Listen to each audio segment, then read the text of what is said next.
Seattle, in late autumn, tasted like a warning. The air carried a cold bite, the sky hung low with bruised clouds, and the drizzle felt like the city whispering, "Go back while you still can." The scent of roasted coffee drifted from cafe doors and mingled with the metallic tang of rain, familiar enough to sting. Lauren Bennett walked through Pacific Place Mall, with her daughter's small hand tucked into hers. She moved with the calm poise of a trained child psychologist, but inside her pulse drummed an uneven rhythm against her ribs. 5 years away. 5 years of silence. 5 years pretending she had closed the door on this city on him. Now she was back. Not by choice, but because the National Child Trauma Conference had invited her as the keynote speaker, and turning it down would have been career sabotage. Emma trotted beside her in bright pink sneakers, curls bouncing, her mixed features glowing with curiosity. Her eyes, a startling swirl of blue and hazel, were the kind of eyes strangers often stop to admire. Lauren always felt a pinch in her chest when people commented on them. 2 worlds, 2 histories, 2 people Emma belonged to. "Mommy, look." Emma tugged her sleeve, pointing at a bookstore window, displaying rainbow-colored unicorn books. "They have the one with the sparkly horn." Lauren smiled, crouching to eye level. "Maybe after Mommy's meeting." They walked another few steps, and then the world fractured. A loud, shattering crack echoed through the mall. Lauren spun around.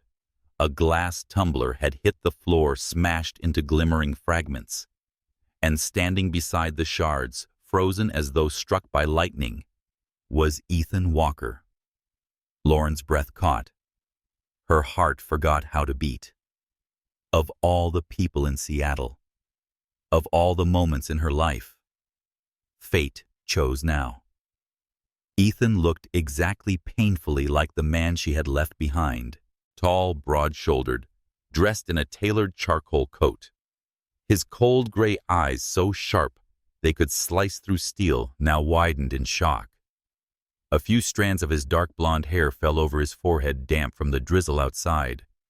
His jaw clenched, then loosened, as if he couldn't decide whether he was breathing or drowning.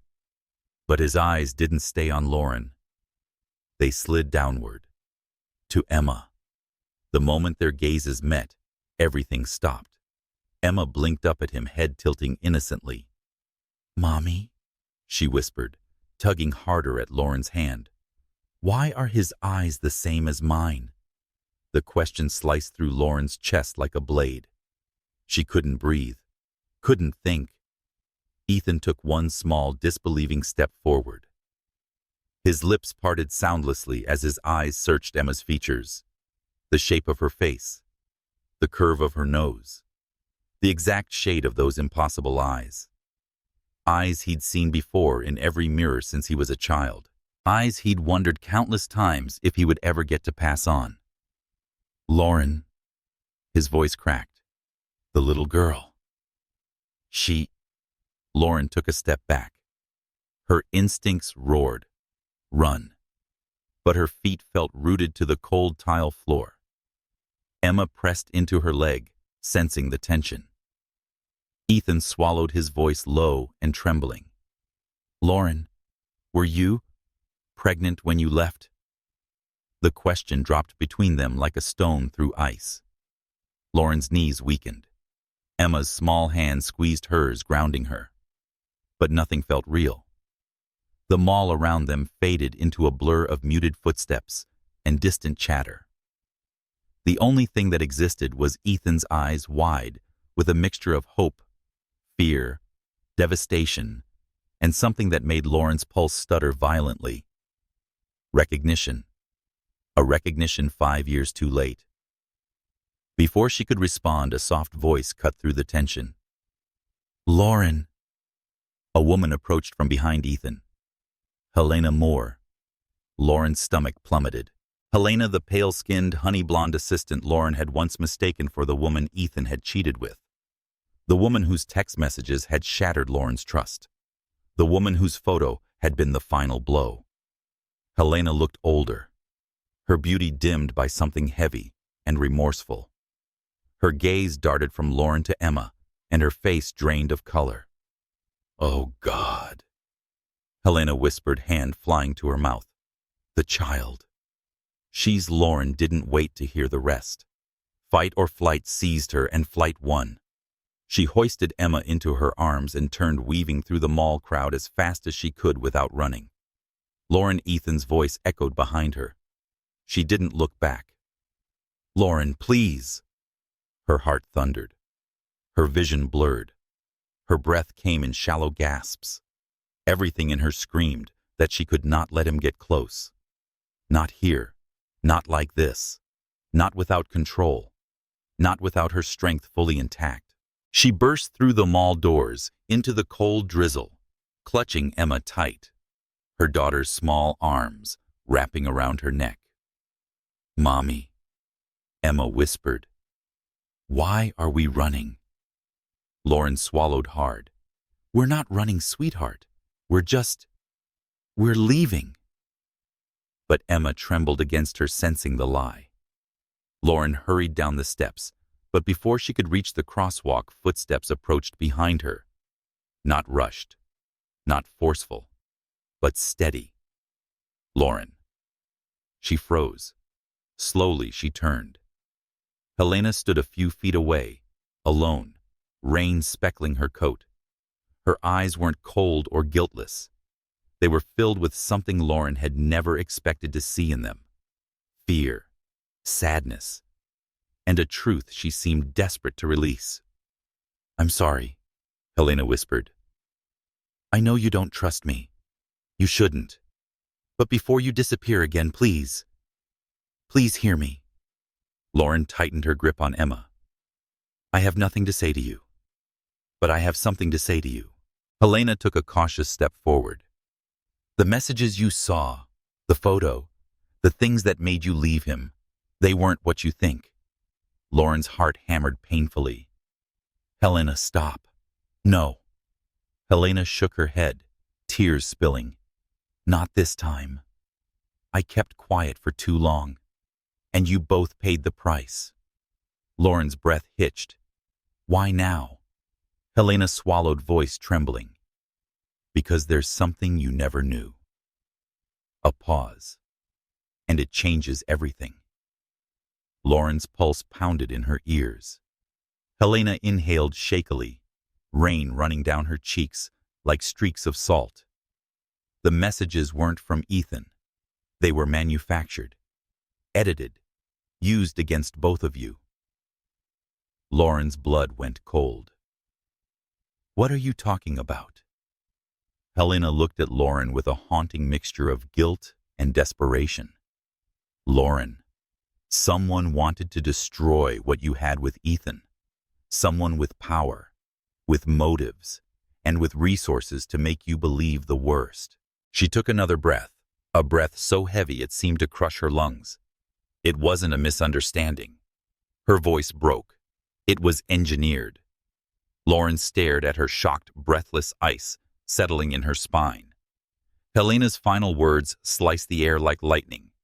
"And the person behind it is someone you never suspected." The drizzle intensified, blurring the city lights into streaks of gold and gray. Emma clung to Lauren's neck, wide-eyed. And Lauren felt her world tilt sharply, violently. Because in Helena's trembling voice, she recognized something unmistakable. Fear of a secret so dark it could rewrite the last 5 years. A truth big enough to shatter everything Lauren thought she knew.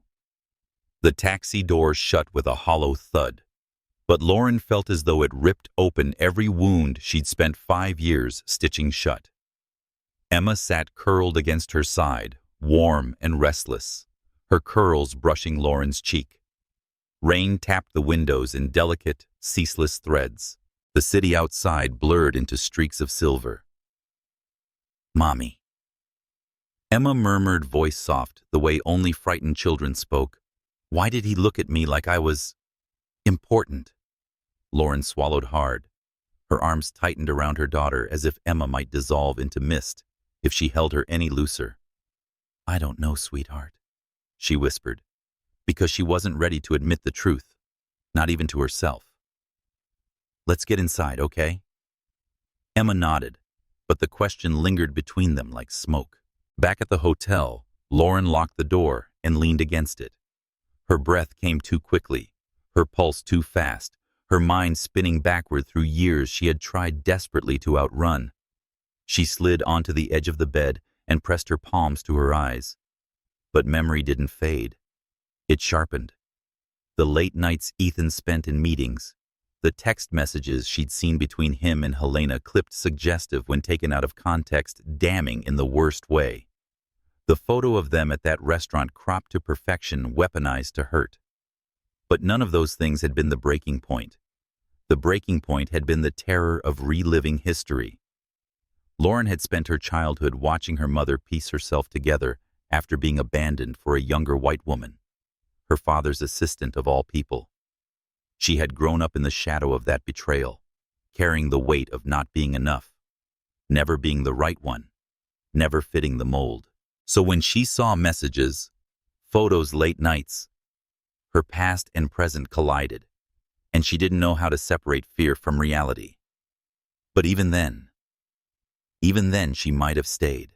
She might have fought. She might have confronted Ethan and demanded the truth, if not for the real blow. The visit. It was 7 days before she left. She remembered the knock at the door, firm, authoritative, unmistakably intentional. She'd opened it to find Jonathan Walker standing in her hallway, his diamond cufflinks glinting like shards of ice. He hadn't waited to be invited inside. He'd looked at her from top to bottom in a single mechanical sweep, as though assessing a flawed product. "I'm here about my son," he'd begun. No greeting, no courtesy. Lauren had felt her stomach twist, but she kept her voice steady. "With all due respect, Mr. Walker, Ethan and I." He lifted a hand, silencing her. "The issue here," he said in a tone polished by decades of wielding power, "is that you are not suitable for him, for our family, for the legacy he is destined to lead." Lauren had felt the words land like blows, precise, practiced, cruel. "A woman of your background," he continued calmly, "will weigh him down. Your race, your upbringing, the complications your presence brings." "Stop." Her voice had cracked then, though she tried not to let it. "You don't know me. I know enough." His gaze was cold steel. "And I know Ethan. He will choose the honorable path if you're gone. He always has." Lauren had felt something in her chest collapse quietly, catastrophically. "Walk away now," Jonathan had warned, "before things become irreversible." She hadn't known she was pregnant yet, but something in her fear instinct trauma had screamed she needed to run. So she did. She ran before she could shatter, before Ethan could break her, before she condemned her child to the same generational wounds she carried like scars on her bones. A soft rustling pulled Lauren back to the present. Emma padded out of the bathroom in her pajamas, clutching Mr. Whiskers. Her small face was worried, her brows furrowed the way Ethan's sometimes did when he concentrated too hard. "Mommy," she whispered, "that man from the mall, is he my daddy?" Lauren's throat tightened. For 5 years, she dodged this exact moment, shielding Emma from the truth, shielding herself from the guilt. But now that the truth had been forced into the light, she couldn't lie. Not anymore. Not when his eyes were staring up at her. "I'm not sure," Lauren whispered, "but I think he might be." Emma studied her mother's trembling hands, then gently placed her small palm on Lauren's cheek. "Mommy," she said softly, "I'm not scared." Lauren felt tears gather again. "I just want to know," Emma added. Lauren kissed her forehead, her voice breaking. "Mommy does too." Then, a sudden knock shattered the fragile quiet. 3 sharp raps. Insistent. Not violent, but urgent. Lauren froze. Another knock. She walked to the peephole and peered through, breath stalling in her chest. Helena. Standing in the hallway. Her face pale, her hands wringing nervously. Nothing like the woman Lauren remembered, polished, confident, untouchable. Lauren hesitated, then opened the door a crack. Helena looked up immediately, remorse written in every line of her face. Lauren, thank you for opening the door. She swallowed. I wasn't sure you would. I shouldn't have. Lauren answered honestly. But you showed up anyway. Why? Helena stepped inside only when Lauren moved back. She stopped near the entryway as though afraid to intrude too far. I saw you leave the mall, Helena said quietly. And I saw how terrified you looked. And I realized I can't stay silent another second. Lauren crossed her arms.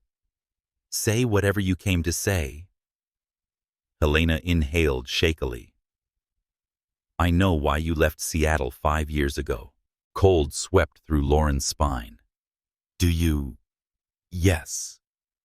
Helena nodded, eyes shining with guilt. But you left for the wrong reason. Lauren's jaw clenched.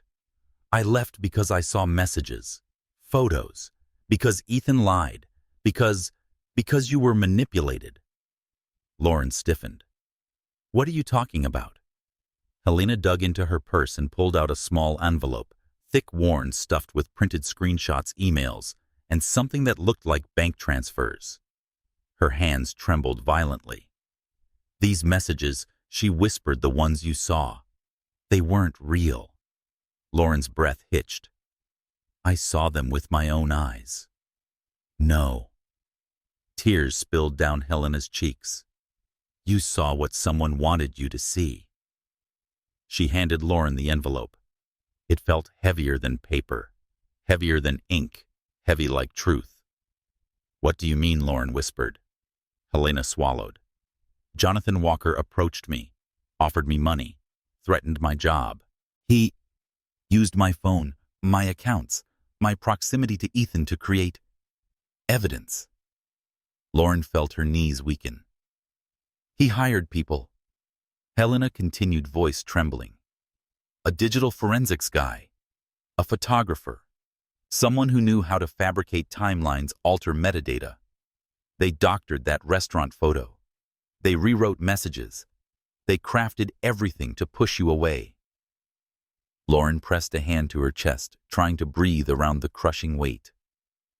He told me, Helena whispered, that if you stayed, you would ruin Ethan, and that if a child was involved, it would be even worse. Lauren snapped her gaze up. He knew I was pregnant. He suspected, Helena whispered. He overheard you talking to a nurse about a missed cycle. And he panicked. Lauren's vision blurred dangerously. Jonathan Walker's voice echoed from her memories. Walk away now, before things become irreversible. Emma, sensing the tension, stood near the bed, clutching her stuffed cat, watching even though she didn't understand. Lauren closed her eyes, tears spilling silently. The betrayal, the manipulation, the stolen years. Helena wiped her face with the back of her hand. I should have told you earlier. I tried to leave messages, but Jonathan had everything monitored. I was scared, cowardly. I let him destroy 3 lives instead of just mine. Lauren stared at her, breathing shallow and shaky. So you're telling me, she rasped, that everything I believed was a lie crafted by his father? Helena nodded, broken. Yes, everything. Lauren felt the floor tilt beneath her feet, as though the entire world had been built on sand, and someone had finally kicked it out from under her. Emma came closer and tugged Lauren's hand. Mommy, she whispered. What's happening? Lauren knelt, pulling Emma into her arms, burying her face in her daughter's curls. I don't know, sweetheart, she whispered, But we're going to find out. She lifted her head and stared at Helena. Really stared, seeing not the woman who broke her, but the woman who also lived under Jonathan Walker's shadow. Helena, she said quietly, this isn't just about me anymore. No, Helena replied, her voice barely a breath. It's about all of us. Lauren's heartbeat raced painfully, fear and fury, and fractured hope warring inside her. Because now she knew the truth. Ethan had not betrayed her. But someone else had. Someone powerful. Someone ruthless. Someone who still had the ability to destroy everything. Lauren took a steadying breath, the first step toward reclaiming 5 stolen years. Helena, she said, I need every piece of evidence, every message, every recording, everything you have. Helena nodded, relief and terror flickering in her eyes. I already brought it, she whispered. Outside the window, rain deepened into a steady downpour, as if the city itself braced for what came next. Because the truth was finally free. But the consequences had just begun. The morning of Lauren's keynote arrived with a gray sky stretched tightly over Seattle, the kind of sky that seemed to press down against the city, rather than merely hover above it. The conference center buzzed with anticipation voices, footsteps, the clinking of coffee cups. But to Lauren, everything sounded distant, as though she were hearing the world from underwater. Her hands trembled as she clipped on her microphone backstage. She hadn't slept. Helena's envelope of evidence lay buried in her purse like a pulsing heart. Emails, bank transfers, fabricated screenshots. The audio file where Jonathan Walker's voice warned Helena that the girl needs to disappear before she sinks her claws deeper. Every word had replayed in Lauren's head until dawn. She needed to tell Ethan. She had to, but she feared she wasn't strong enough to witness what the truth would do to him. When she peeked from behind the curtain and saw him in the 3rd row, tall, rigid suit, immaculate despite the restless way his fingers tapped against his knee, her breath caught. He was watching the stage, the way drowning men watch the surface of the water. He was waiting for her, and she was terrified of being seen. When Lauren walked on stage, applause erupted through the room. But all she could feel was the weight of Ethan's gaze, anchoring her, burning into her skin even before her eyes found him. She began her keynote with practiced professionalism. Childhood trauma, attachment ruptures, neural pathways shaped by fear. Her voice remained steady, but her heart rattled like glass. Then came the section that changed everything. When a child is betrayed by someone they trust, Lauren said, clicking to a slide of a cracked ceramic heart, the wound is more than emotional. It rewrites their sense of safety. It teaches them to run before they ask questions. She didn't mean to look at Ethan, but she did. His expression flickered, recognition, pain, and something that looked frighteningly like hope and healing. She continued softly, almost whispering, now begins, not when the fear disappears, but when we finally turn around and face what hurt us, even if it breaks us first. She saw Ethan inhale sharply. He knew. He felt the undercurrent, the message she hadn't intended to send, but couldn't keep from bleeding into her words. When the audience Q&A opened, Ethan was the first to rise. He didn't raise his hand. He simply stood, commanding, unmovable, like gravity itself had lifted him. Dr. Bennett, he said, projecting clearly for the entire hall. What would you say to someone who lost the people he loved because they left without explaining why? Lauren froze. A few people murmured, sensing tension. Ethan held her eyes unflinching. And what, he continued, voice quieter but more devastating, would you say to the mother of his child who never told him the child existed. The room fell silent. Air vanished. Lauren's heartbeat hammered painfully against her ribs. She opened her mouth, no sound came out. But before she could speak, another voice cut through the quiet. Because it wasn't her fault. Gasps rippled through the audience as Helena walked down the aisle, pale as a ghost gripping a stack of papers to her chest. Ethan turned startled. Helena. She climbed the 3 steps to the stage, knees shaking. "It was your father," she said, voice trembling into the microphone. Jonathan Walker orchestrated everything. He manipulated what Lauren saw, what she believed. He made sure she vanished before you ever learned she was pregnant. The room exploded in whispers. Lauren stood motionless, throat tight. Ethan didn't. He went absolutely still. If rage was fire, then shock was ice, sharp, instantaneous, paralyzing. And in that moment, Ethan became winter. His color drained. His jaw slackened. His breath stopped. "Repeat that," he whispered. Helena handed him the papers with shaking hands. "He paid people, threatened me, forced me to be part of it. He said Lauren wasn't suitable for your family. That if a child," she stopped choking, "if a child was involved, it would stain the Walker name." The last sentence broke, and so did Ethan. He stepped back as though struck. He stared at the papers, at Helena, then at Lauren. His eyes were no longer bright with longing. They were hollow, wounded, and then he turned and walked out of the ballroom. Not storming, not running, just walking. Like a man who had been emptied too quickly. Lauren didn't think. She followed. She found him in a dim hallway behind the ballroom, leaning against the wall, elbows braced on his knees, head bowed, as if the air itself had betrayed him. For a moment she couldn't speak. Then, Ethan. He didn't look at her. His breath came ragged, uneven.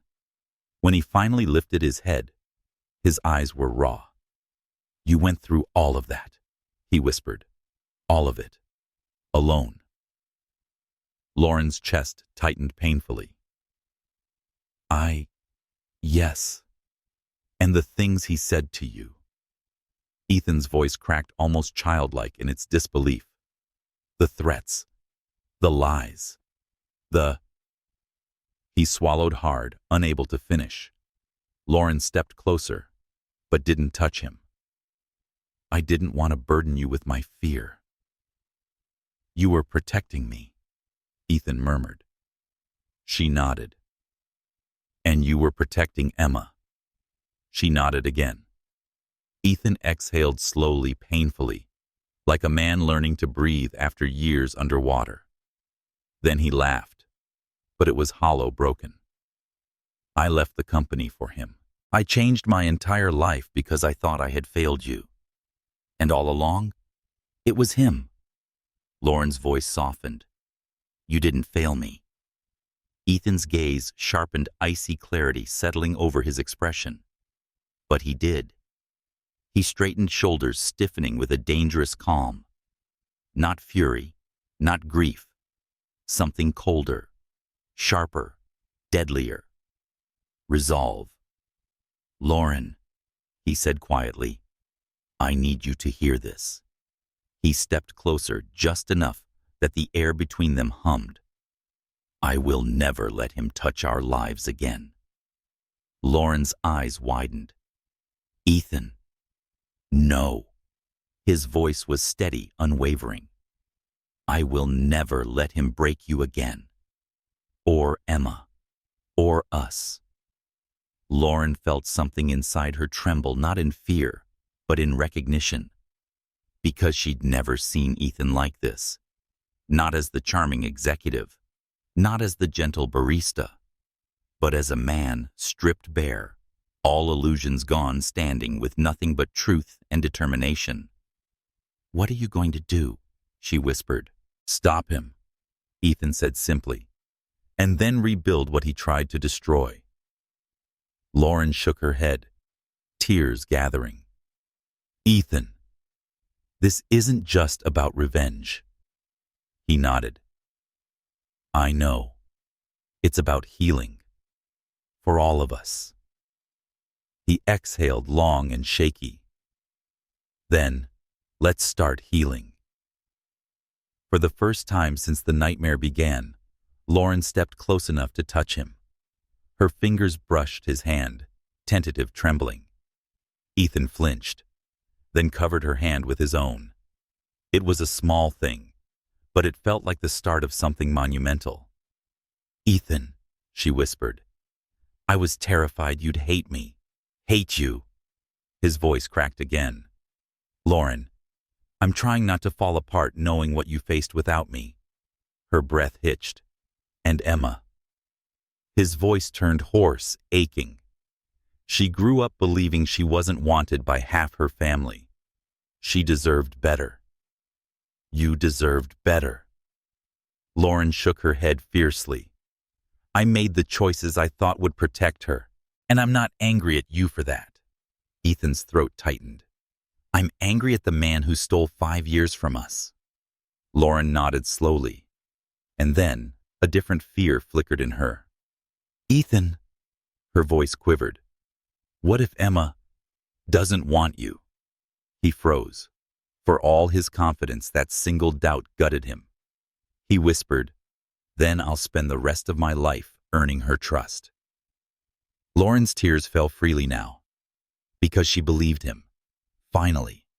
After 5 years, she believed him. A knock at the hallway door startled them both.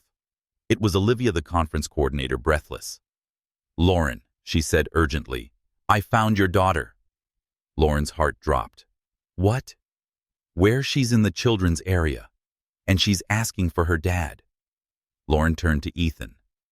And for the first time since discovering the truth, he didn't look devastated. He looked alive. He looked ready. He looked like a father. Let's go, he whispered. They walked side by side down the hallway, slowly at first, then faster, as if pulled by the same invisible thread. And as they rounded the corner toward the children's area, Lauren realized something. Ethan's rage wasn't burning. It wasn't violent. It wasn't explosive. It was cold, controlled, focused.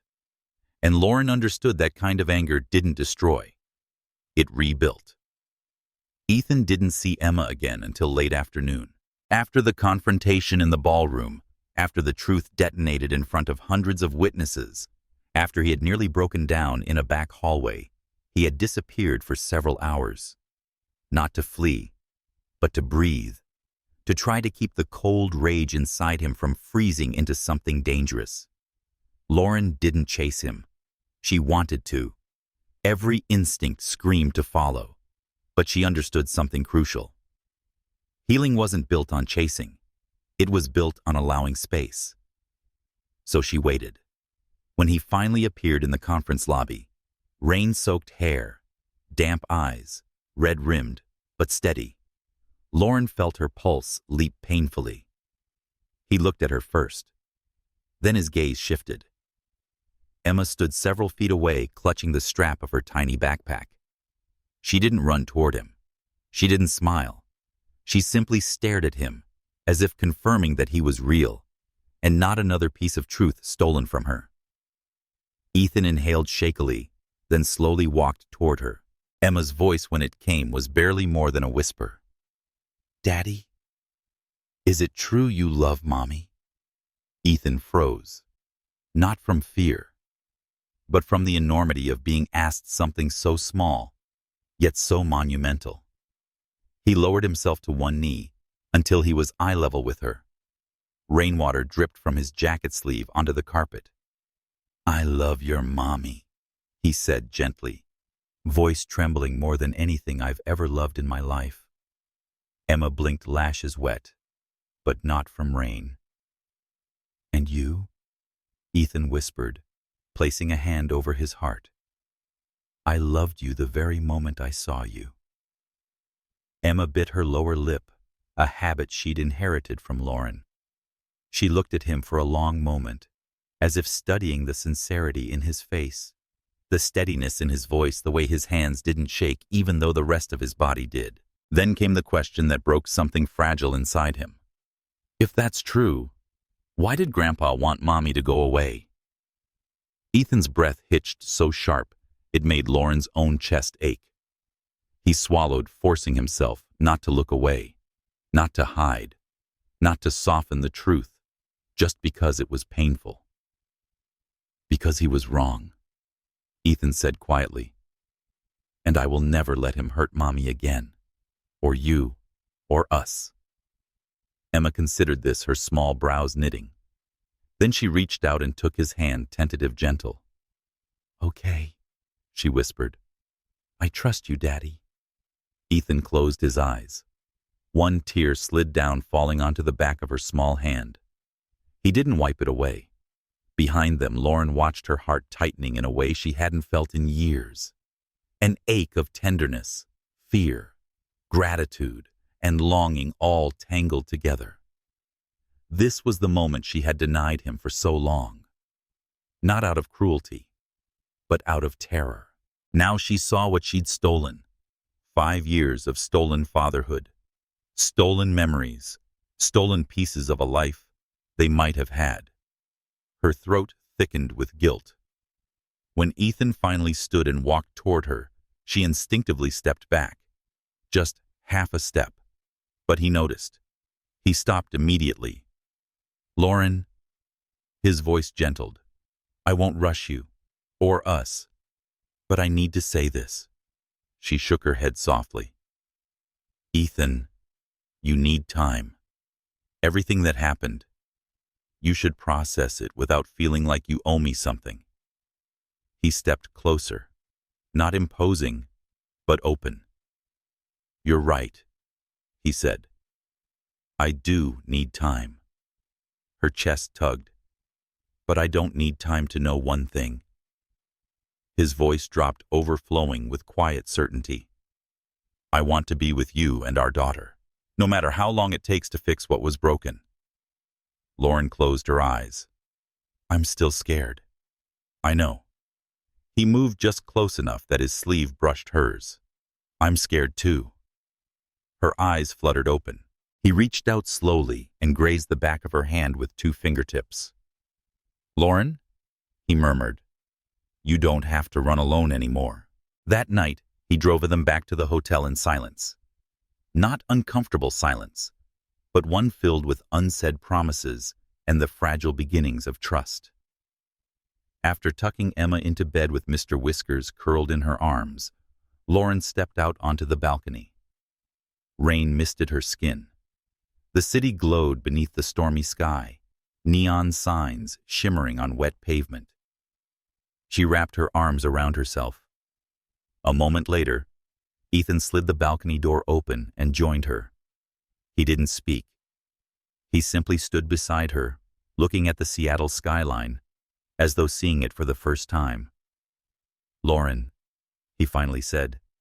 She hummed softly. Yes, I know I can't erase the last 5 years. A beat. And I can't pretend this isn't fractured. But I want a chance to rebuild what my father destroyed. Lauren stared at her hands, her fingertips cold. Ethan, I need to know something. Anything. If everything falls apart again, if the weight becomes too much, you won't blame me for choosing safety. He turned toward her fully. His expression softened no longer. The icy resolve from earlier, but something warmer, deeper, fragile in its sincerity. He placed his hand over his heart.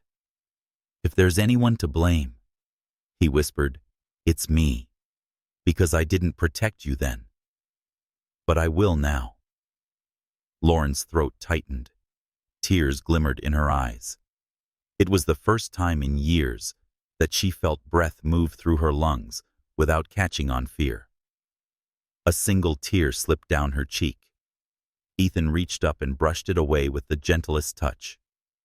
For a brief moment, everything was quiet. Healing. possible. But peace shattered when they walked back into the room. Emma was flushed red. Her small body trembled under the blanket. Sweat clung to her curls. Emma Lauren rushed to her side. Sweetheart Ethan was beside her in an instant, placing a hand on Emma's forehead. "She's burning up," he whispered, voice sharp with worry. Emma whimpered, leaning toward Lauren instinctively. "Mommy, my head hurts." Ethan straightened. "We're taking her to the ER. Now." Lauren gathered Emma into her arms. The child curled into her chest, small fingers gripping Lauren's shirt like a lifeline. For the briefest terrifying moment, Lauren felt the old panic return. The memory of sleepless nights in a tiny apartment, fevers with no one else awake to help, crying quietly so her daughter wouldn't hear. But then she looked up. Ethan was already packing a bag with water, a blanket, Emma's stuffed cat. He moved with purpose, determination, every action a silent vow. He wasn't going anywhere. Not this time. Not when it mattered. When he returned to Lauren's side, he placed a steady hand on her back.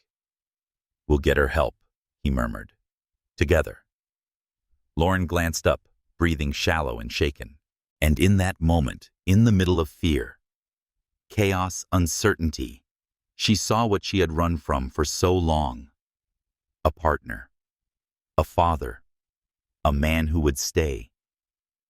They hurried into the night rain falling harder, the city lights blurring as they rushed through wet streets toward the emergency room. But as Lauren clutched Emma to her chest and hurried beside Ethan, she realized something profound. Family wasn't built on perfection. Family wasn't built on unbroken trust. Family wasn't built on the absence of fear. It was built here in the moments where terror struck, where life faltered, where everything threatened to collapse. But no one walked away. And as the ER doors slid open with a hiss, Lauren felt the tiniest flicker of certainty. Maybe this time they would face the storm as a family. 3 a.m. The hour when cities fall silent, when the world feels thinner, when fear slips into cracks it cannot reach during daylight. Lauren jolted awake with an instinctive primal tug in her chest. Emma. She turned and her heart lurched. Emma lay curled in the center of the bed, cheeks flushed and alarming red. Her curls clung damply to her forehead. Her breaths came shallow, uneven, too fast for comfort. When Lauren pressed the back of her hand to Emma's skin, heat surged upward like a furnace. "Oh, God, baby," Lauren whispered, panic flooding her ribcage. Her hands trembled so violently, she nearly dropped the thermometer. When she finally secured it under Emma's arm, she choked on a sob. 104.3 degrees. Fever. High. Emma whimpered weakly, reaching for her mother. "Mommy, my head hurts." Lauren gathered her in her arms. Every part of her shook, memories clawing up from the past. Nights rocking a feverish toddler in a too small apartment. Long shifts at the clinic followed by 2 a.m. emergencies.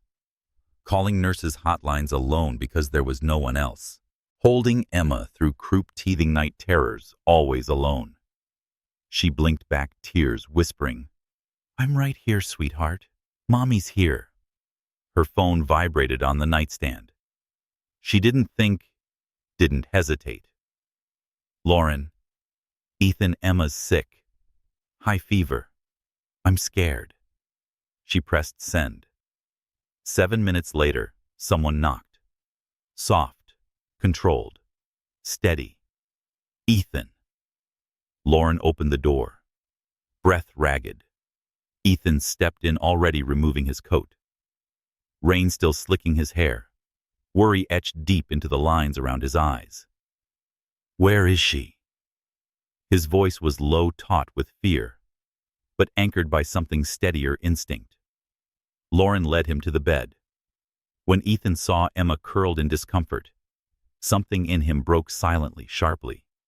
He knelt beside the bed, brushing her curls back. "Princess."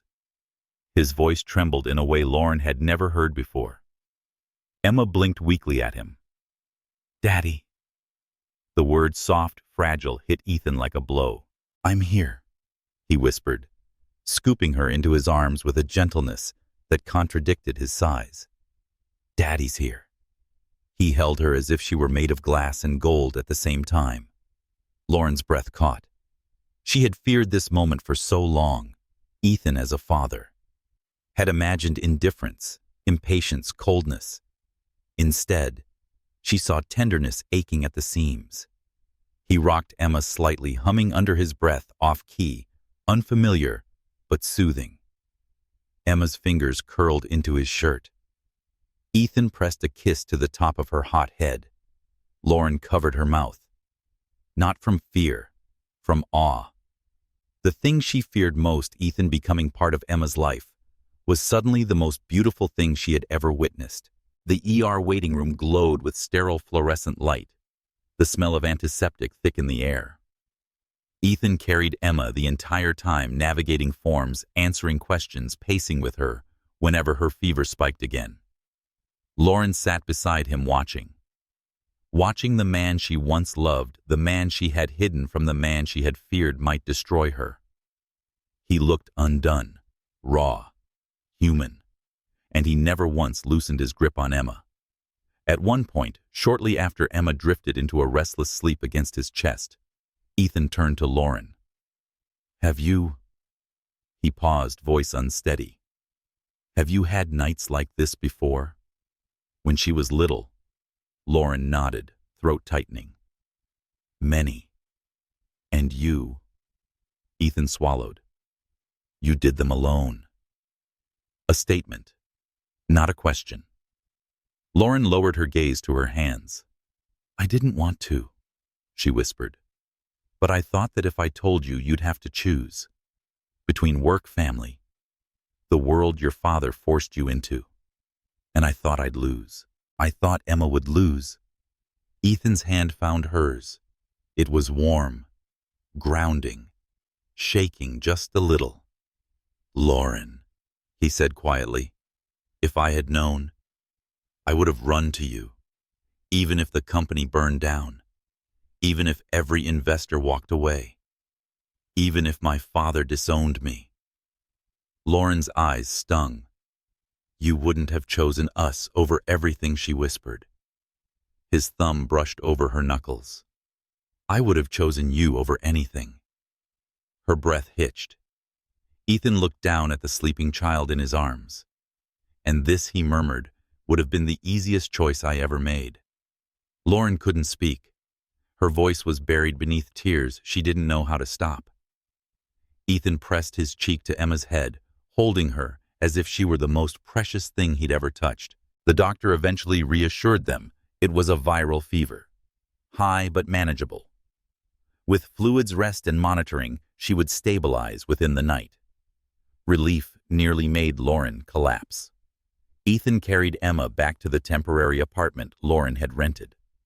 She was too exhausted to protest when he followed her inside, too drained to argue when he settled onto the sofa with Emma in his arms, refusing to set her down. Lauren stood for a moment watching them, father and daughter, a family she had denied them both. Slowly she sat beside him. Ethan adjusted Emma so she was nestled between them, her small head resting on both their laps. Her little body softened as sleep eased the worst of the fever. Rain pattered against the windows, steady, soothing. Lauren let her head fall back against the sofa cushion, heart full and hollow all at once. The room felt suspended in time, quiet, fragile, sacred. Ethan whispered, mindful not to wake Emma. I can't change the past." His voice wavered. "But I can show up for the future, if you let me." Lauren looked at him, really looked, at the exhaustion around his eyes, at the determination in his jaw, at the grief, the hope, the fear tangled behind everything he was saying. "I don't know how to trust again," she admitted softly. "You don't have to know," he said. "Just let me try." Lauren's chest tightened, painful and beautiful. I want to, she breathed. But I'm still afraid. Ethan nodded. Then be afraid. Just don't be afraid alone. Something inside her cracked open. Very slowly, she rested her head against his shoulder. Ethan exhaled shakily, leaning the slightest bit into her touch. They stayed like that, Emma, between them, two adults, who once lost each other now, trying to stitch themselves back together, one breath at a time. Lauren closed her eyes. Ethan, she whispered into the soft fabric of his shirt. I want to believe you. Ethan brushed a hand tenderly over Emma's forehead, then turned and met Lauren's gaze. Then let me start here, he said softly. Taking care of our daughter. With you. Every day. Her heart fluttered hard against her ribs. For the first time in 5 years, she wasn't terrified of mourning. Because for the first time in 5 years, she wasn't alone.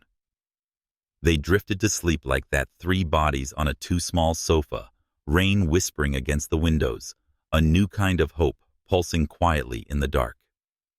But dawn was coming, and with dawn came consequences neither of them saw approaching.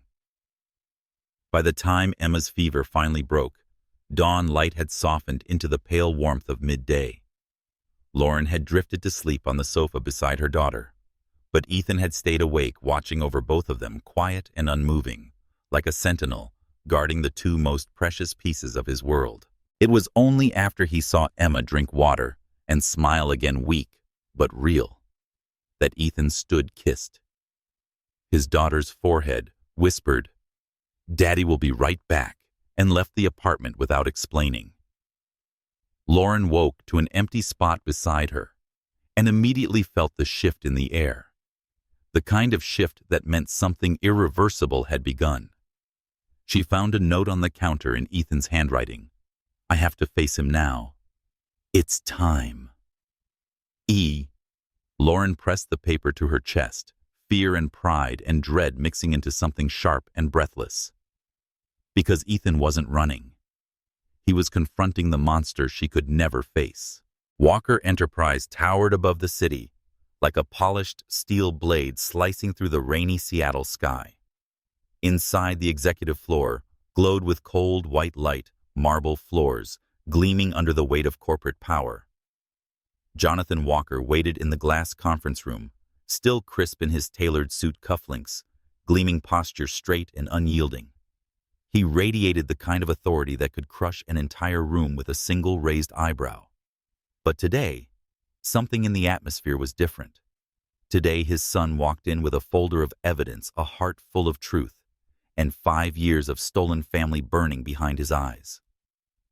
Ethan closed the door. No assistants, no advisors, no buffers, just father and son. Jonathan didn't bother to stand. You're late. His voice was cool, controlled. I assume this is about that woman. Ethan threw the folder on the table. Papers spilled like shrapnel, emails, doctored messages, payment logs, threats. Let's not play games. Ethan said, his tone a low, controlled vibration of rage. I know everything. Jonathan gave the documents a cursory glance and lifted one arrogant brow. If this is about your... He waved a hand dismissively. Emotional attachment from years ago. I'd advise you to... Stop talking. Jonathan's eyes snapped up. He had never heard his son speak like that. Not once. Not in 32 years. Ethan's voice was ice-dressed as steel. I know you hired people to fabricate messages. I know you manipulated Helena. I know you threatened her job, her family, her future if she didn't help you. And I know you did all of it to force Lauren away from me. Jonathan leaned back casually. I did what was necessary to protect the Walker legacy. You were young, impressionable, distracted by... Don't, Ethan said sharply. Don't reduce Lauren to a distraction.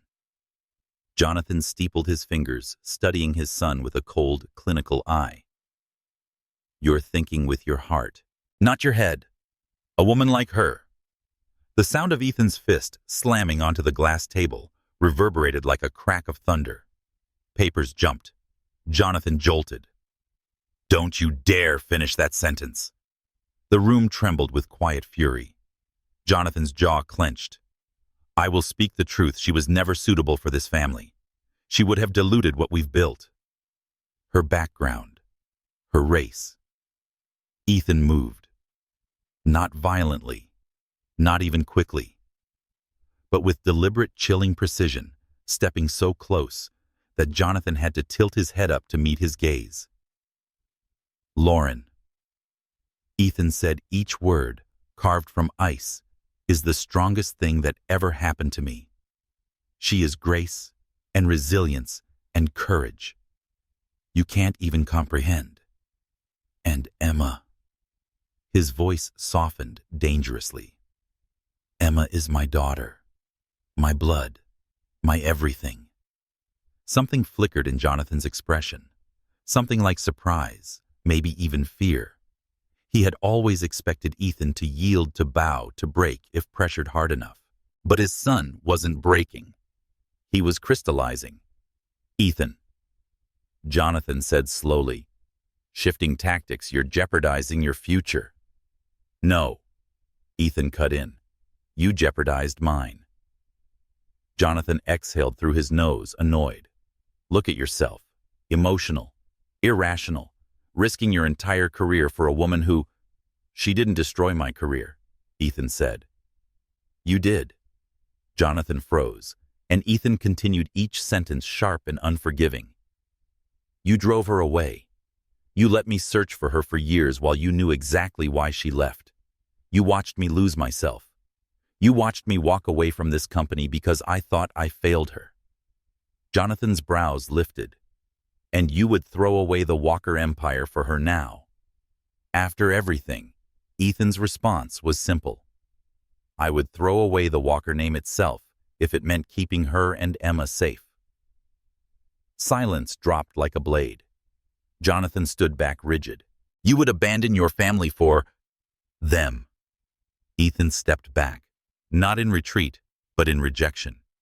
They are my family. Jonathan's mouth parted, caught between rage and disbelief. Ethan delivered the final blow quietly, calmly, with devastating clarity. You have two choices, he said. Accept Lauren and Emma. Respect them. Treat them with dignity. He paused. Or you lose me. For good. He said it without malice, without hesitation, without room for negotiation. Jonathan stared at him, stunned into stillness. For the first time in Ethan's life, his father didn't have an answer ready, didn't have a script, didn't have control. He was silent. Ethan left that silence hanging like a noose. Without waiting for a response, he turned and walked toward the door. His hand touched the handle before a final thought pulled him to a stop. He glanced back. My daughter, Ethan said softly, will grow up knowing her worth. Nothing you say or do will ever take that from her. Not again. Jonathan flinched, barely noticeable, but real. Then Ethan opened the door and walked out, leaving the empire and the man who ruled it in stunned quiet. Outside the building, wind whipped through Ethan's hair. Rain misted his face. For the first time in years, the skyscraper behind him didn't feel like home. It felt like a coffin he had finally clawed his way out of. He didn't get far before he stopped walking. He didn't realize he was shaking until he braced a hand against a street lamp. Grief welled in his chest. Grief for the childhood loyalty he thought he owed his father, the illusions he once held, the years lost to fear disguised as expectation. But beneath the grief, something steadier rose. Relief, freedom, resolve. He pulled out his phone. Ethan, Lauren, are you awake? I'm on my way back. We need to talk about the future, our future. He slipped the phone back into his pocket and breathed deeply. For the first time, the future didn't feel fragile. It felt possible. Back at the apartment, Lauren stood at the window, watching the rain streak down the glass. Emma was asleep again, curled under blankets. When her phone buzzed, Lauren's pulse quickened.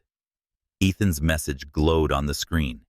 He was coming back, but this time not carrying guilt, not carrying confusion, not carrying unresolved rage. This time, he was coming back with a decision. And decisions from a man like Ethan Walker came with weight. Lauren turned toward the door just as it opened. Ethan stepped inside, rain still on his shoulders, breath visible in the cold air. Their eyes met, and in his eyes, she saw something new. Not anger, not brokenness, not longing. Conviction. Lauren, Ethan said, his voice low, steady, irrevocable. I faced him. And now, we need to decide what comes next. Lauren's heartbeat thundered, because she knew this was the moment everything would change. 3 months passed quietly, like a long exhale after years of holding breath. Seattle slid from winter gray into the first hints of spring light rain. Instead of relentless storms, softer winds, longer streaks of sunlight. The city no longer felt like a ghost from Lauren's past, waiting to ambush her around every corner. It felt like a place where she could imagine raising a child, where she could imagine starting over, where she could imagine staying. Because Ethan was no longer a man she feared losing. He was a man working each day to be someone she could choose. Lauren and Emma moved into a small apartment, just 10 minutes from Ethan's new cafe in progress, and the building he wanted her to see. A 3-story brick structure with worn wooden beams, tall windows, and the soft charm of a place that had lived many lives and was ready for another. He had shown it to her one quiet morning. This, Ethan had said, unlocking the door with a nervousness he tried to hide, could be ours. He'd led her through each floor, a warm, open space on the first level, where the new cafe would bloom, scent of pastries, soft jazz, golden light pouring through windows at sunrise. A large, bright floor on the second level, perfect for therapy rooms, family workshops, group sessions. Lauren had seen it instantly. Walls painted in calming earth tones, shelves filled with toys, art supplies, sensory tools. A place where healing could happen. And on the third floor, under slanted ceilings and skylights, a home. A real home. Not hers, not his, but theirs. It's not me taking over your life, Ethan had said, voice earnest. It's me making room for our life. Her heart had cracked open in a way she hadn't expected, quietly, painfully, beautifully. Renovation became their strange, tender rhythm. Lauren spent afternoons sketching layouts for her therapy center, choosing soft greens and muted blues for the walls, testing furniture with Emma, jumping on every couch as if that were part of the certification process. Ethan spent mornings downstairs, choosing finishes for the cafe, working with contractors, wiping sawdust off his face with the back of his hand. And Emma ran through all the half-painted rooms, scattering crayons, stickers, laughter and hope in equal measure. Sometimes Lauren would find Ethan standing in the doorway of a half-finished playroom, watching Emma draw on a cardboard box and laughing in that wholehearted way children do. And Lauren would see something soften in him, something deep, something permanent. Not longing, belonging. It terrified her in the beginning. But slowly, without realizing when the shift happened, that fear became warmth. One night, after a long day of painting and assembling shelves, Lauren found Ethan on the rooftop, leaning against the railing, looking out at Seattle glowing beneath a soft drizzle. The city lights glittered like distant constellations, buildings shimmering gold windows reflecting the sky, the faint hum of traffic below, creating an oddly soothing lullaby. He turned when he heard her footsteps, and in the glow of the string lights, He'd hung earlier that day. She saw something in his face she hadn't seen in years. Hope, unguarded and trembling. "Lauren," he began, voice a little unsteady. "Can you come here for a second?" She approached, heart pounding in a rhythm she didn't want to examine too closely. He reached into his pocket, and Lauren froze. A small velvet box.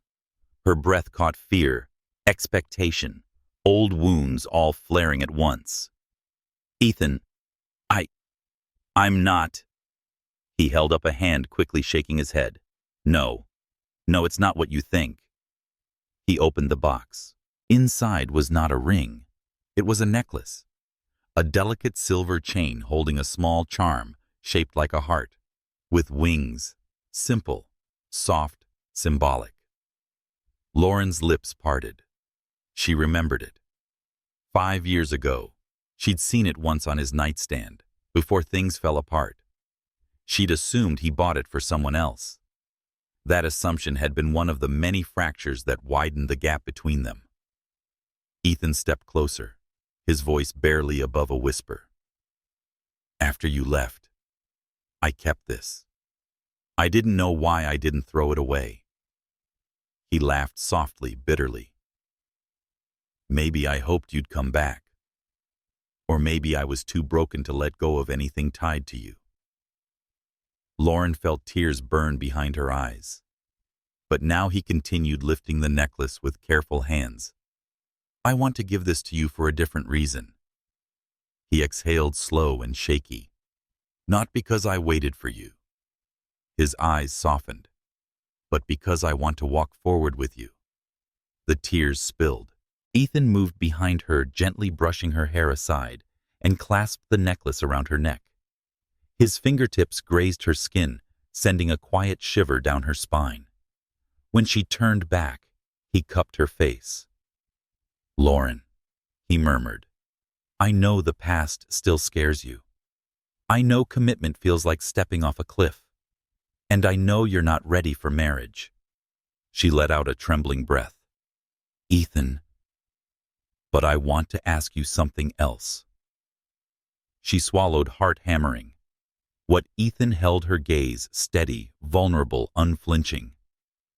"Are you willing to build a life with me?" he asked softly. "Not the life we lost. Not the one we imagined before everything exploded. But a real one. A new one." Her breath caught. "Lauren, will you stay? Not out of fear, not out of obligation, but because you choose this, because you choose us." He stepped closer. "Will you stay every morning, not running when things get hard, not shutting me out, just staying with me?"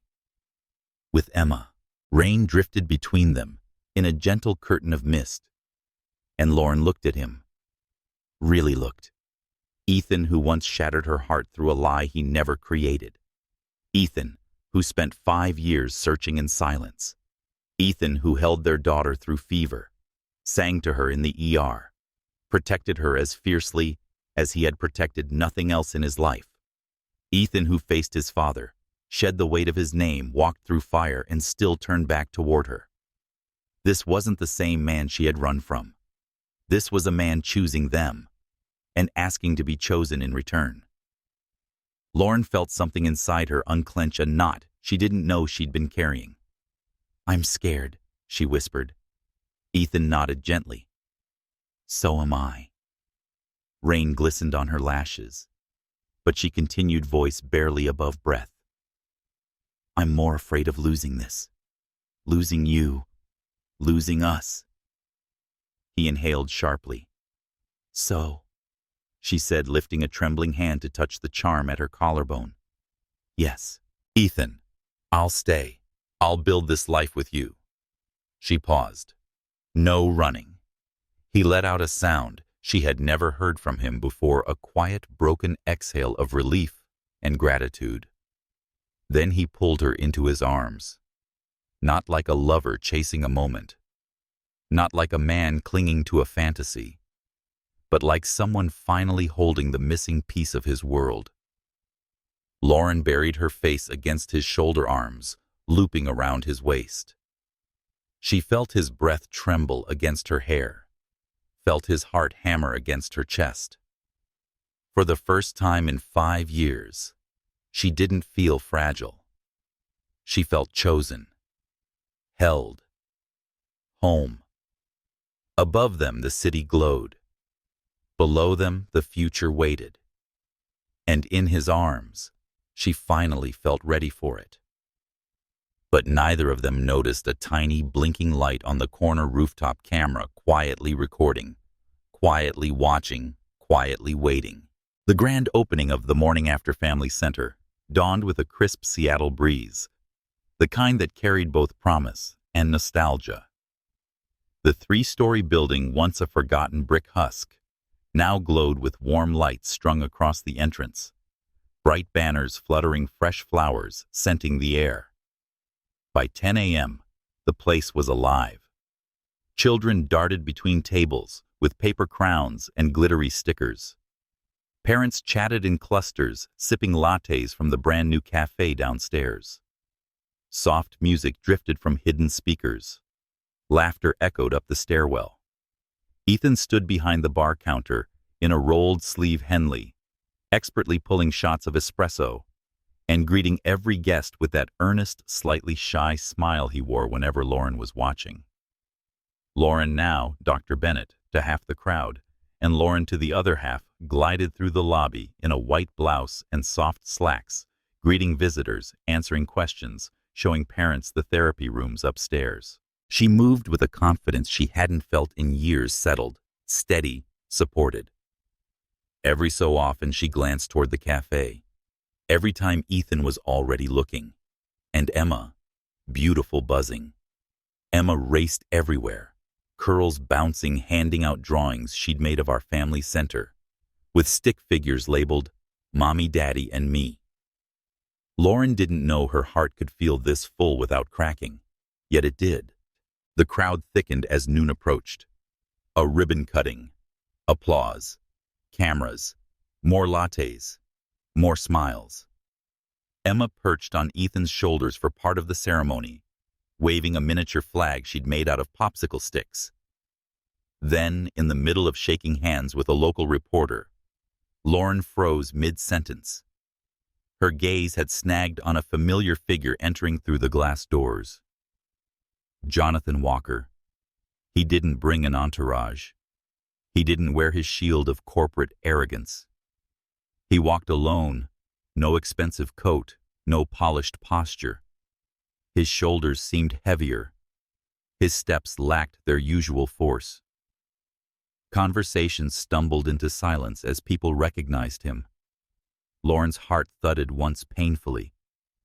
He approached slowly, stopping a few feet before her hands clasped in front of him. There was no coldness now, only something stripped and human. "Lauren," he said quietly, "may I speak with you?" The old instinct rose. Fear, anger. The memory of standing alone in a hallway 5 years ago, as this man told her she wasn't worthy. But Ethan stepped behind her, not touching her, not pushing, simply there. A silent declaration. "You don't face him alone anymore." Lauren nodded. Jonathan's gaze dropped briefly before lifting again. His voice trembled not with weakness, but with the effort of forcing himself to say what pride resisted. "I was wrong," he said. "Terribly wrong. And I know apologies won't undo the damage I caused." Lauren kept her silence, letting the weight of his words settle. Jonathan exhaled shakily. If you'll allow me, I would like to be part of Emma's life. As her grandfather. On whatever terms you decide." Lauren felt something pinch sharply in her chest, a mix of old pain and the stirrings of an unexpected kind of compassion. Because the man before her wasn't the tyrant she remembered. He looked humbled, broken even. She sought Ethan's eyes. He didn't nod or shake his head. He didn't guide or push. He simply held her gaze with reverent trust, giving her the power she'd once been robbed of. Lauren inhaled deeply. Emma deserves love from the people who truly want to be in her life, she said softly. But trust isn't automatic. If you want to be in her world, you'll need to build it from the ground up. Jonathan bowed his head. Thank you, he whispered, more than you know. She didn't forgive him, but she offered a door. And sometimes that was the beginning of healing. That evening, when the last guest had left and the lights were dimmed, Lauren and Ethan cleaned up quietly, shoulders brushing occasionally, exchanging tired but tender smiles. Emma passed out on the couch before they even finished locking the cafe door. Ethan scooped her gently into his arms, carrying her up the stairs to the third floor.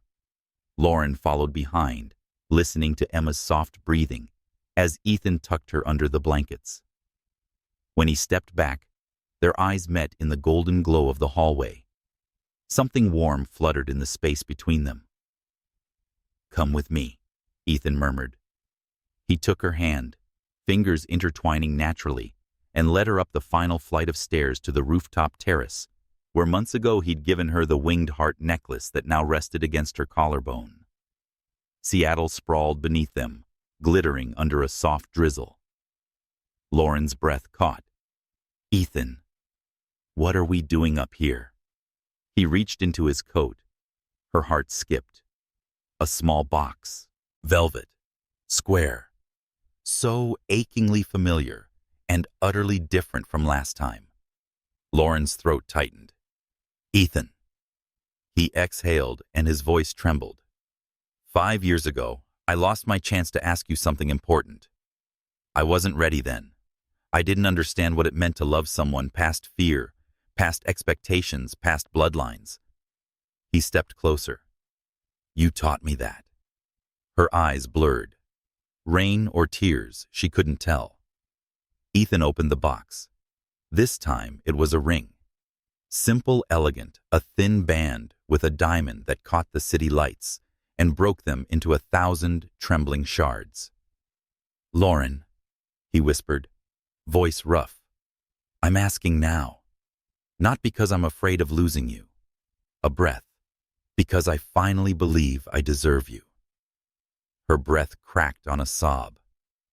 He knelt. Will you marry me? No running. No shadows. Just us. His voice softened. Forever. The rain kissed her cheeks like a blessing. Lauren nodded once, twice, then covered her mouth as emotions surged up and spilled over. Yes, she whispered. Then, louder trembling, laughing, crying. Yes, Ethan. Yes. He slid the ring onto her finger with shaking hands, and when he rose, she threw her arms around him, burying herself in his warmth, his scent, his steadiness. Ethan held her like he'd been holding his breath for 5 years and finally exhaled. Lauren. He breathed into her hair. Thank you for choosing us. She pulled back long enough to kiss him slowly, deeply, with relief and wonder, and home stitched into every movement. They didn't hear the little footsteps, not until Emma stumbled onto the balcony in her pajamas, rubbing sleep from her eyes. Mommy, Daddy. They turned. Emma blinked at the ring on Lauren's finger, then gasped so loudly it echoed across the rooftop. Are we getting married? Lauren laughed through tears. Ethan lifted Emma up, spinning her gently until her giggles soared into the night air. Their daughter wrapped her arms around both their necks, pulling their foreheads together. The three of them huddled close beneath the dim Seattle sky, warmth blooming even against the drizzle. In that instant, Lauren realized something profound. Love wasn't defined by the lack of wounds. Love was choosing to return to the place where you were once hurt and building something stronger than every scar. Seattle rain fell soft and light, as though the city itself was blessing them. A mother, a father, a child. A family healed not by perfection, but by persistence. No running. Not anymore. Only running toward each other. Always. 1 year late. Seattle woke slowly that morning, wrapped in a mist that blurred the edges of buildings and softened the world into watercolor. Spring had arrived, not the harsh, wet kind, but the gentle version Seattle saved for rare, forgiving weeks. Cherry blossoms trembled along the sidewalks, scattering pink petals wherever the wind hummed. Inside the 3-story brick building on 7th Avenue, the home cafe and family center they'd built together, warmth was already alive. The smell of cinnamon rolls, the hum of the espresso machine warming up. And somewhere on the 3rd floor, a small voice whispering dramatically, "Daddy, I think Mommy is awake." I heard her blink. Ethan laughed low and warm. "That's not how blinking sounds." Emma gasped. "Daddy, I have super hearing."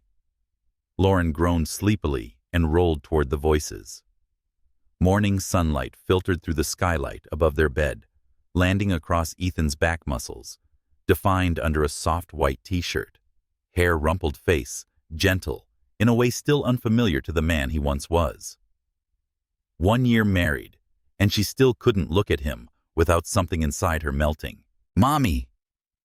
Emma announced, crawling on top of the comforter like a determined kitten. "Daddy said we have a surprise today." "Did he now?" Lauren murmured, pulling Emma against her chest. What kind of surprise? Emma's face lit like sunrise. The best kind. The family kind. Lauren shot Ethan a look over Emma's curls. He smiled the smile that still undid her, steady and full of quiet devotion. "You'll see," he said, simply leaning in to kiss Lauren's forehead. "Morning, beautiful." She closed her eyes briefly under his touch.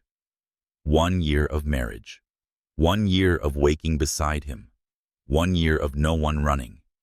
It still felt like a miracle.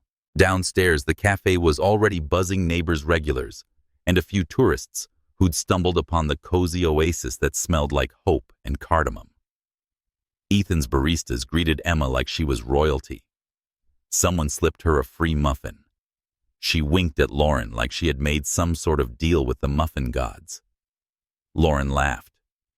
Then she headed upstairs to open the Morning After Family Center for the day's appointments. Her therapy rooms were filled now. Children learning emotional language, teenagers working through grief and anxiety, couples trying to rebuild. The walls she had chosen months ago glowed a soft green, and sunlight painted shifting patterns on the floor. She paused at the doorway, letting the familiar hum settle into her chest. This wasn't just a workplace. This was the place she'd built from the ashes of who she used to be. And she wasn't doing it alone. A soft knock. Ethan leaned in, holding a to-go cup with her name written in messy cursive. "Thought you might need caffeine before your 10 o'clock. She smiled, accepting it. Their fingers brushed just enough to stir a flutter even after all this time. And Ethan said with a mysterious glint, "Try to free up your afternoon." "Ethan, you'll see." He kissed her quick and soft, the kind that stole her breath, because it always carried more meaning than its brevity suggested. By 2 p.m., Lauren's last appointment ended a child who'd painted a picture of a family who stayed even when storms came. Lauren had swallowed tears as she praised the artwork. Sometimes her work sliced her open with brutal beauty. As she stepped into the hallway, she found Ethan leaning against the wall, hands in pockets, pretending not to be waiting.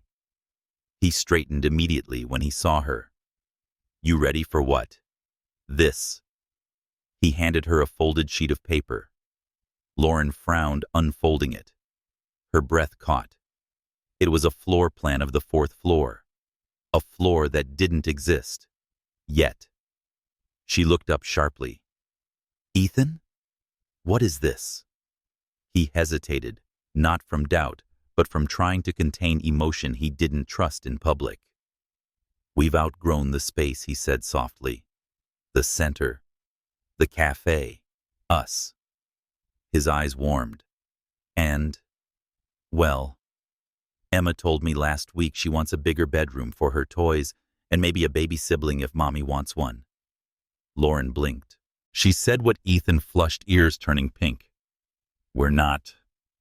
I mean, that's not what this is about. I swear. She mentioned it and I... Lauren burst out laughing, the sound echoing down the hallway. When she finally caught her breath, she cupped Ethan's cheek. Oh, Ethan. He leaned into her touch. This floor, he continued tapping the paper, would be for expanding the center. A new play therapy room, a sensory room, another office, and, if you want, a slightly larger home for the three of us above it. Lauren's breath trembled. He wasn't asking for more. He was offering more. Because he saw how she loved her work, how Emma blossomed with space to grow, how their life could stretch into something even fuller. Ethan, she whispered, voice thick. When did you start planning this? He kissed her temple. A few months ago. But I didn't want to show you until the anniversary. Until we'd earned a year of steadiness. Lauren closed her eyes. For a moment, she was back in the past 5 years ago, feeling small, running from everything she'd lost, convinced she deserved nothing that lasted. This life, this man, this child, this building, this future. None of it felt possible then. Now she stood here, with all of it held gently in her palms. She opened her eyes. I love it, she said softly. I love you. Ethan let out a breath he'd been holding, pulling her into his arms, kissing her slow and deep and certain. Then a familiar voice shrieked from the stairwell. Mommy, Daddy, come see what Grandpa did. They pulled apart, startled. Ethan raised a brow. What did he do? They found Jonathan Walker downstairs on one knee, sleeves rolled up, helping Emma build a tower of wooden blocks. She giggled wildly as he tried to balance a crooked peace tongue poking out in concentration. When it fell scattering across the cafe floor, he winced, but didn't complain. Grandpa, try again, Emma demanded. Jonathan smiled, a soft, tentative thing Lauren had never seen on his face, and obediently began rebuilding. Lauren stood frozen at the doorway. It was a small moment, but monumental. Ethan slipped his hand into hers. He's trying, he murmured. And I'm surprised, Lauren admitted. No one changes overnight, Ethan said, brushing his thumb along her knuckles. But he's changing in the only way that matters, one day, one choice at a time. She leaned against him, letting the warmth of his body steady her. I'm proud of you, she whispered. For what? For breaking the cycle. Ethan exhaled. We both did. That evening, after dinner and bedtime stories, and Emma falling asleep with her arms around Mr. Whiskers, Lauren and Ethan returned to the rooftop. The same rooftop where he had first given her the necklace. The same rooftop where he had proposed. The same rooftop where she had learned she could trust again. They curled together on the outdoor sofa, wrapped in a blanket, city lights flickering around them like distant fireflies. Ethan, she murmured, tracing the edge of the ring on her finger. Do you ever think about how different life could have been? He kissed the top of her head. Every day. And every day, I'm grateful it turned out this way instead. She smiled into his shoulder. Below them, the city breathed. Above them, stars emerged slowly. Between them, quiet love pulsed steady and sure. Ethan tightened his arm around her. Lauren, thank you for not running anymore. She tilted her face up and met his lips. Thank you, she whispered, for giving me a place worth staying. Their kiss deepened. Slow, warm, unhurried, built not from desperation, but devotion. A year ago, their love had been a fragile rebuilding. Now it was a home, a life, a future. And as they held each other beneath the Seattle night, one truth settled into Lauren's heart with absolute certainty. This time, they were running always.